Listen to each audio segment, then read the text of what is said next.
प्यासा, what a film again. जैसे हमने गाइड के बारे में बात की थी, आज प्यासा के बारे में बात करते हैं। मुझे 9वीं कक्षा में मेरे फादर ने डीवीडी ला के दी और तब तक एक पूरी रेंज थी and it was so called uncool हमारे दोस्तों के बीच में हॉलीवुड के अलावा और किसी फिल्म के बारे में चर्चा करना। और अरे आप हिंदी फिल्में देखते, इंग्लिश फिल्में नहीं देखते, मैट्रिक्स ट्रिलॉजी डिस्कस नहीं करते, स्टार वॉर्स डिस्कस नहीं करते, जुरासिक पार्क नहीं डिस्कस करते, तो फिर आप क्या ही करते हो? Land games, saving private Ryan, Forrest Gump. And I just remember watching this film once और मुझे 4 रातों तक नींद नहीं आई। And I am not exaggerating. कहाँ से शुरू करें? इतने लोग इस फिल्म के ऊपर बात कर चुके हैं, गुरुदत्त साहब के जीनियस के ऊपर बात कर चुके हैं, कैसे दिलीप साहब क्योंकि देवदास कर रहे थे जिसमें he was playing a town guard और उन्होंने क्यों ये, एंड जब उनसे पूछा गया कि वो कौन सी 2 स्क्रिप्ट्स हैं जिनको वो रिजेक्ट करके पछताते हैं, तो एक थी जंजीर और एक थी प्यासा। उन्होंने इस चलते नहीं की कि the characters are similar, but how Guru Dutt, मतलब एक कहते हैं ना कि necessity is the mother of invention. कैसे गुरुदत्त ने ना चाहते हुए भी डायरेक्ट, राइट और एक्ट भी किया। खैर, let's jump right to it. मेरा टेक क्या है आपको मैं बस अपने इंटरप्रिटेशन दे सकता हूँ, अपना अंदाजे में आ सकता हूँ कि मुझे मेरे साथ वो फिल्म क्यों रेजोनेट करती है और आज भी क्यों वो रेलेवेंट है। भाई जस्ट भारत आज़ाद हुआ है, ब्लैक एंड वाइट फिल्म है, और जब भी हम प्यासा का नाम लेते हैं तो सबसे पहला गाना जो ज़्यादातर लोगों के जहन में आता है वो है ये दुनिया अगर मिल भी जाए तो क्या है। पर और उसके बाद दूसरे नंबर पर अगर कोई गाना याद आता है लोगों को तो वो यही है, जाने वो कैसे लोग थे जिनके प्यार को प्यार मिला। और उसमें एक और सॉन्ग है जो मैंने अपनी खुद की भी एक फिल्म में उसका उसको एक ट्रिब्यूट दिया है, जिन्हें नाज है हिंद पर वो कहाँ है, उसके बारे में मैं आगे बात करूँगा। तो पहले शुरू करते हैं कहानी और वो किरदार क्यों रेलेवेंट है आज भी। देखिए स्पेशली आज जहाँ पे सारी होड़ लगी हुई है फॉलोअर्स और सब्सक्राइबर्स और वही वैलिडेशन है कि आप कितने अच्छे कलाकार हैं, तो चाहे आपकी क्रिएटिविटी में, आपकी राइटिंग में, आपकी पोइट्री में सब्सटेंस है कि नहीं। वैसे ही हम चलते हैं इस कहानी में। 50s का दशक है, भारत आज़ाद हुआ है 47 में। 1950s में एक पोएट है कोलकाता में, जो हमारा मेन प्रोटैगनिस्ट है, और वो कितना प्रॉमिसिंग स्टूडेंट रहा है when he is doing his BA. और आप उसको शायर कह लीजिए, कवि कह लीजिए, पोएट कह लीजिए, और उसकी नज़में सुन करके सब लोग दीवाने होते हैं। जो उसकी कॉलेज स्वीटहार्ट होती है वो भी, और उसके सारे जो क्लासमेट्स वो भी, उसके प्रोफेसर्स वो भी, सब कहीं ना कहीं यही उससे आशा लगाए होते हैं कि भाई ये आगे चल करके बहुत नाम कमाएगा। And at the same time सबसे छोटा भाई एक जॉइंट फैमिली में। अब वो जो धारणा तब से चली आ रही है और आज तक हम कभी यहाँ कभी ना, देन 3 इडियट्स, और अभी ये अपना कितनी फिल्में हैं जिसमें मतलब पैशन को प्रोफेशन बनाने के बारे में आज तक टैबू है। तो भैया शायरी क्या काम है, राइटिंग क्या काम है, डायरेक्शन आज तक मुझसे पूछा जाता है डायरेक्शन में क्या होता है, क्या है, एक्टिंग में क्या सिखाते हैं। तो एक रॉ टैलेंट जो एक बहुत डीप शायरी कर रहा है, एंड जैसे ही कॉलेज से निकल गया तो दर दर की ठोकरें खा रहा है, और जो वो एक्चुअली लिखना चाह रहा है, छपवाना चाह रहा है, तो फिर उसको प्रिंटिंग प्रेस भी मना कर रही है। अब आप देखिए कि ऐसा नहीं कि हमारे राइटर्स की, अच्छे राइटर्स की, अच्छे पोएट्स, अच्छे लिरिसिस्ट की आज भी कमी है, लेकिन आज भी आप देखिए जो भेड़ चाल है, एक हर्ड मेंटालिटी है, जो बिक रहा है उसी को लोग लैपअप करना चाहते हैं। और कोई भी कुछ लीक से हट करके कुछ एक डेप्थ,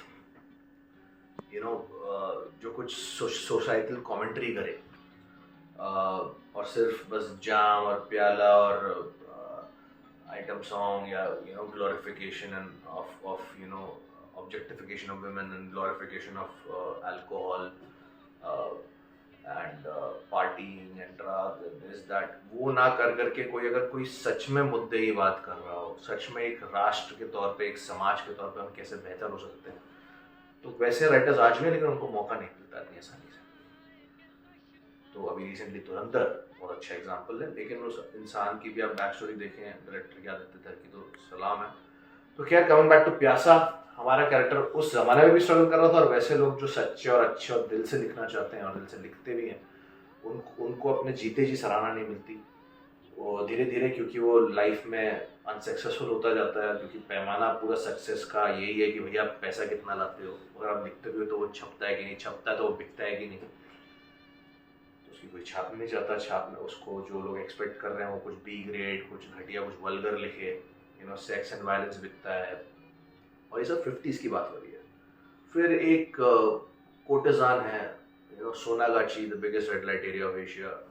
उधर वहीदा रहमान जी ने एक एक वहीं एक कैरेक्टर निभाया है, just like Paro from Devdas. And वो कैसे रद्दी में इसकी वो जो प्रेस वाला है वो फेंक देता है नज़्में, और ये ढूंढता हुआ वहाँ पहुँच जाता है, कैसे वो उसको कदर होती है। अब कहते हैं ना कि भैया अगर किसी शायर की एक कहावत है पुरानी, कि अगर किसी शायर, आई थिंक गालिब सीरियल में गुलजार साहब जो का, उसमें ये कहा गया कि अगर किसी शायर की नज़में राज दरबार से लेके तवाइफ के कोठे तक पे गाए जाने लगे तो मतलब समझ लो कि वो बहुत मकबूल शायर है। तो ये इस किरदार के साथ भी होता है, लेकिन इसके जीते जी लोगों को इसकी कदर नहीं है। एक दिन घर से भी निकाल दिया जाता है कि भैया तू पैसा कमाने नहीं ला रहा तो किसी काम का नहीं है, बस एक माँ है जो बेचारी, लेकिन ये खुद बेसिकली पैथोस की जीती जागती परिभाषा है ये किरदार, कि जिन्होंने भी सिगमंड फ्रॉइड या थोड़ा बहुत साइकोलॉजी का ज्ञान, just Google pathos, the character is filled with pathos and he's completely dejected and rejected in life and बहुत डिफीट हो गया है। उसकी जो प्रेमिका थी वो भी किसी अमीर इंसान से शादी कर चुकी है और बस इसका मजाक बन के रह गया है। और जब ये पूरी तरह जिंदगी से हार जाता है सो ही अटेम्प्ट्स सुसाइड, और जब ये मर जाता है या दुनिया इसको मरा मान लेती है, उस टाइम उसके बाद जैसे कि अक्सर बहुत बड़े बड़े आर्टिस्ट के साथ हुआ है कि उनकी कदर जीते जी नहीं हुई, उनके मरने के बाद हुई। तो वही हमारे किरदार के साथ होता है, और वो जब किसी तरह वो सुसाइड अटेम्प्ट से बच जाता है, जिंदा किसी तरह उसको जिंदा रह जाता है, कोई रेस्क्यू कर लेता है, हुबली नदी में कूद के जान देने की कोशिश करता है, और फिर आके देखता है कि भाई मेरे मरने के बाद तो लोग लाखों करोड़ों छाप रहे हैं मेरी शायरी और मेरी नज़में बेच के। तब वो गाता है ये दुनिया अगर मिल भी जाए तो क्या है। तो आप सोचिए आज भी कितना रेलेवेंट है। कितने ऐसे कलाकार होंगे जो इस वक्त शायद मुझे सुन रहे होंगे होपफुली, जो कि कतार में भरे पड़ा है टैलेंट हमारे देश में। अब तो फिल्म स्कूल्स और एक्टिंग स्कूल्स की भी भरमार हो गई और बहुत लोग लैपअप कर रहे हैं, बहुत लोग अपनी स्क्रिप्ट लेके दर दर भटक रहे हैं, लेकिन बनानी प्रोड्यूसर्स को वही है जो एक धर्रे की फिल्म है, जो फॉर्मूला एक गाना जो कि जिसकी ज्यादा बात नहीं होती, वो है जिन्हें नाज है हिंद पर वो कहाँ है।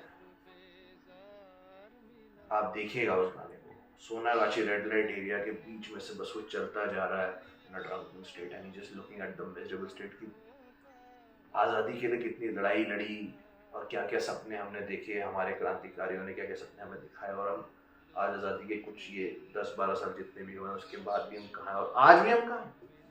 आप देखिए कि आज हमारे यहाँ प्रोस्टिट्यूशन बंद हो गया, कि आज बेचारे गरीबों को अपना जिस्म नहीं बेचना पड़ रहा, अपना ईमान धर्म नहीं बेचना पड़ रहा। क्या आज जितनी डिस्पैरिटी पहले थी, आज से 50, 60, 70 साल पहले अमीर और गरीब में, आज उतनी नहीं है? क्या वो बढ़ी है वो फासला या घटा है? सोशलिज्म का एक्सपेरिमेंट फेल हो गया तो क्या कैपिटलिज्म का सक्सेसफुल हुआ है? गली बॉय जैसी फिल्में इसके बारे में बात करती है कि कैसी है मजबूरी है, जाने कैसी दूरी है, देखो तो हम पास है लेकिन कैसी ये दूरी है। जिन्हें नाज है हिंद पर वो कहाँ, ये गाना ज़रूर सुनिएगा और उसके लिरिक्स को ध्यान से सुनिएगा, गूगल करके पढ़िएगा तो आप जानेंगे कि क्या जीनियस है ये फिल्म। And then he just feels that it's futile. What's the point? जब मैं जिंदा था किसी ने कदर नहीं की, और मेरे मरने के बाद उसको भी आपने कमर्शलाइज करके बस बेच के आप उसका मतलब तो कोई नहीं समझे ना, उसका एसेंस तो कोई नहीं समझे। तो एक सच्चे कलाकार को जीते जी कितनी यातना झेलनी पड़ती है, फिर भी वो अपनी मोरालिटी के साथ कैसे टिका रहता है, अपनी आत्मा को बेचता नहीं है, और जब देखता है कि भैया कितना भी कुछ कर लो। एक अमजद खान साहब का मैं इंटरव्यू देख रहा था कि भैया पता नहीं कितने सालों से फिल्में बन रही, बुरा असर भले हो जाए लेकिन अच्छा असर तो नहीं होता दिखता। सो हम कहते हैं सॉफ्ट पावर नैरेटिव, लेकिन जब प्यासा आप देखोगे तो आप इंटरनलाइज कर लोगे उसको और एक चिंतन में चले जाओगे। You just go into a shell, you'll force you. अगर आप सच में उस फिल्म को समझते हो, ध्यान से देखते हो, तो जितनी बार देखोगे कुछ ना कुछ नया मिलेगा और आप सोचने पे मजबूर हो जाओगे, इंटरनली रिफ्लेक्ट करने में, इंट्रोस्पेक्ट करने में, सोसाइटी को ऑब्जर्व करने के लिए आप मजबूर कर देंगे आपको ये फिल्म। तो ये है जीनियस प्यासा का। माय पर्सनल ट्रैक इज जिन्हें नाज है हिंद पर वो कहाँ है, कहाँ है, कहाँ है, कहाँ है। और इसी फिल्म में देखिए कॉमिक रिलीफ के लिए जॉनी वॉकर साहब भी आते हैं कि सर जो तेरा चकराए या दिल डूबा जाए, आजा प्यारे साथ हमारे, काहे घबराए, काहे घबराए। तो गुरुदत्त जी की आत्मा को शांति मिले, उनको शत शत नमन है। और हम जब भी फिल्मों का अध्ययन करना चाहते हैं तो हमेशा नाम आता है Alfred Hitchcock, you know, Frederick Fellini, सब हम वेस्ट की तरफ बहुत देखते हैं, लेकिन हमारे यहाँ भी बहुत दिग्गज फिल्ममेकर्स हुए हैं, Bimal Roy, Guru Dutt is right up there, तो definitely Pyaasa is one of those films. Is Vijay our protagonist a misunderstood genius or someone unable to adapt to reality? A bit of both, but then it depends. The reality has always been that commerce has always overpowered art and creativity in the society. Even when we did not live in a democracy, and we were in the time of the monarchs and the kings and the royals, artists were always dependent on patronage. Even if you look at Mirza Ghalib का आप time देखें तो मीर को patronage थी, गालिब को patronage नहीं मिली इतनी आसानी से। अकबर का टाइम देखें तो ये मैं मुगल एरा की बात कर रहा हूँ, उसके पहले भी आप देखें तो अगर हम हिंदू किंग्स की भी बात करें तो जो एक राज कवि होता था, उसके ऐसा तो नहीं है ना कि उसके अलावा और टैलेंट नहीं होते होंगे, लेकिन एक ही राज कवि हो सकता था। तो there is very little space at the top. तो मिसअंडरस्टूड जीनियस तो वो तो पोस्ट क्लाइमैक्स पता चलता है ना आपको।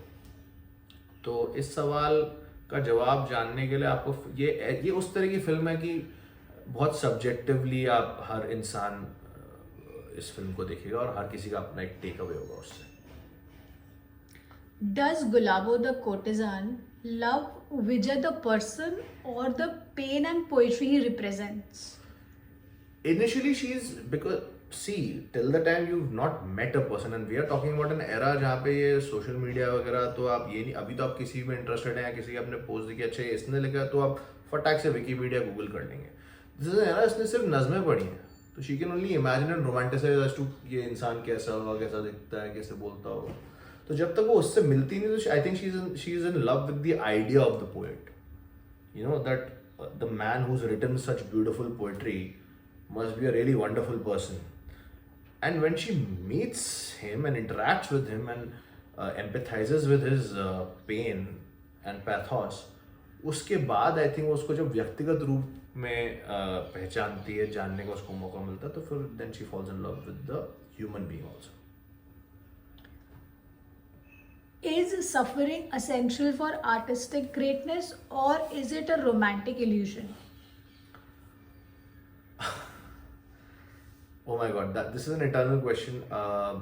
Rockstar जो फिल्म आई है इम्तियाज़ अली की कुछ साल पहले, वो यही एड्रेस करते हैं ना कि पेन होना चाहिए, खटाना भाई बताओ पेन होना चाहिए। I don't think so. You can observe other people. ये तो वही बात हो गई कि मेथड एक्टिंग, मतलब अगर आपको किसी को मर्डरर का रोल करना है तो आप सच में जाके थोड़ी मर्डर करने लगेंगे। I think it's a process of getting into the psyche of the character. तो जैसे वो एक्टिंग में होता है वैसे ही आई थिंक क्रिएटिविटी के लिए भी ज़रूरी नहीं है that you have to go through that pain, but yes experience does help and you can always, in my personal opinion, खुद किसी भी मतलब सेल्फ इन्फ्लिक्टेड पेन या पैथोस से गुजरने की ज़रूरत नहीं है। हाँ, अगर ज़िंदगी में आपके सर्कमस्टांसेस ऐसे रहे हैं जिसमें आप विक्टिमाइज किया गया है सर्कमस्टांसेस के द्वारा आपको, और आपको वो कहीं ना कहीं आपकी इमोशनल मेमोरी या मेमोरी बैंक में रह जाता है सबकॉन्शियस में, और वो कहीं काम आ जाता है, इस तरह का आपको कुछ मौका मिलता है उसको वेंट करने का और अपने सिस्टम से निकालने का, तो डेफिनेटली. लेकिन you don't have to go out of your way seeking pain. You can learn from other people's mistakes and observe. I think it's at the end of the day, you can borrow from others, and it's artist creativity for me is an art of observation, primarily. What is the film really saying about success? Does recognition equal worth? Again, yes, that's the eternal question that the film is addressing. Is materialistic success the only validation that you're good at what you do? Is the audience's applause the ultimate validation? Or is it the amount of money in your bank account? I mean, you could be doing shit work, but then again, it's very subjective. For some people love potty, and some people love to deep dive into things. I mean, when I say potty, it's just I'm just being I'm just kidding around. What I mean to say is that whether a piece of art is deep or shallow depends on a collective audience's IQ and EQ, right? So अब ये तो कोई formula आज तक किसी को मिला नहीं कि what's going to connect with the audiences and what not. At the end of the day, I think the film is trying to say is that the man is very true to himself.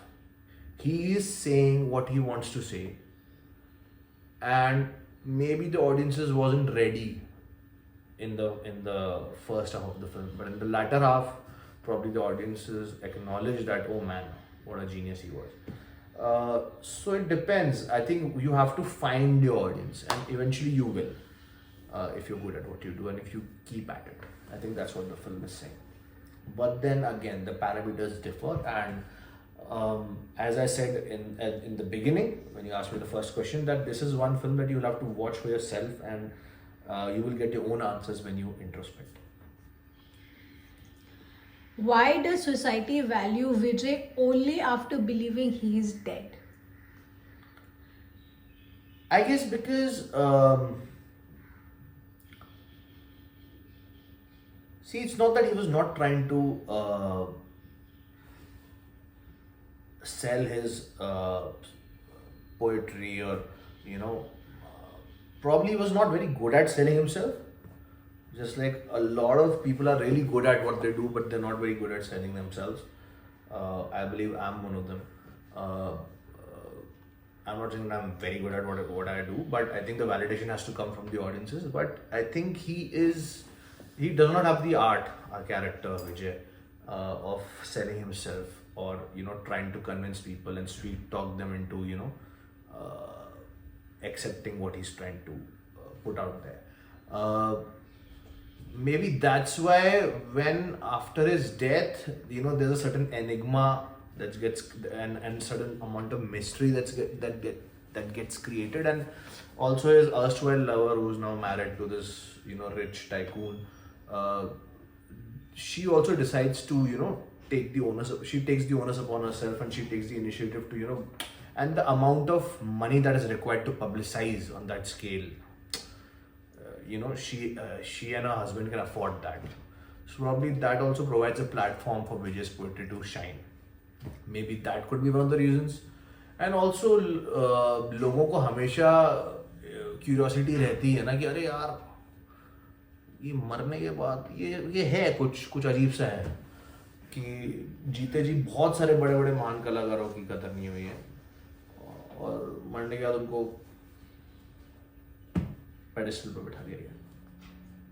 Last question. Is walking away from society an act of courage or giving up? Walking away from society, I don't think can ever be an act of courage अगर आपने संन्यास नहीं लिया हो तो. हाँ, अगर आप सब कुछ छोड़ छाड़ के बिल्कुल मतलब आप वानप्रस्थ आश्रम में जाना चाह रहे हैं, you just you're saying that I'm not interested in all of this anymore. But if you're really desperate to find an audience, which our character Vijay is, he's definitely not going down a spiritual path. Actually, on the contrary, he's drinking himself to death, and he's on a self-destructive spree. So, in our protagonist's case in Pyasa, it is an act of of cowardice. So, bravery तो कहीं से नहीं है. इस context में तो बिल्कुल भी बहादुरी नहीं है, और उल्टा क्योंकि भैया आप सोसाइटी के लिए लिख रहे हो, तो आप हार कैसे मान सकते हो? May be you can try and adopt different means की ये, अब जैसे हम ये वीडियोस बना रहे हैं, हम फीडबैक पॉजिटिवली नहीं लेंगे तो हम खुद इम्प्रूव नहीं कर पाएंगे. तो जो नीचे कमेंट सेक्शन में लिखेंगे, तो सेम चीज़ अप्लाइज टू हिम, चाहे 100 साल पहले या 100 साल बाद यही रहेगा ना. अगर कोई भी ये कहता है, मेरे एक प्रोफेसर हैं जो मेरे गुरु हैं थिएटर के, प्रसाद सर, वो हमेशा ये कहते थे कि भैया जो लोग ये कहते हैं मैं तो अपने लिए फिल्में बनाता हूँ या अपने लिए क्रिएटिविटी करता हूँ, तो फिर भाई आप अपने लिविंग रूम में खुद ही देखो. अगर आपको इसकी पड़ी नहीं है कि आप ऑडियंसेस क्या चाहती हैं, ऑडियंसेस क्या सोचती हैं आपके काम के बारे में, तो फिर आप कर ही क्यों रहे हो? तो समाज में रह के ही आपको समाज के लिए काम करना पड़ेगा ना. और शो बिजनेस तो है ही सारा खेल of developing relationship between the artist and the audience. Yeah.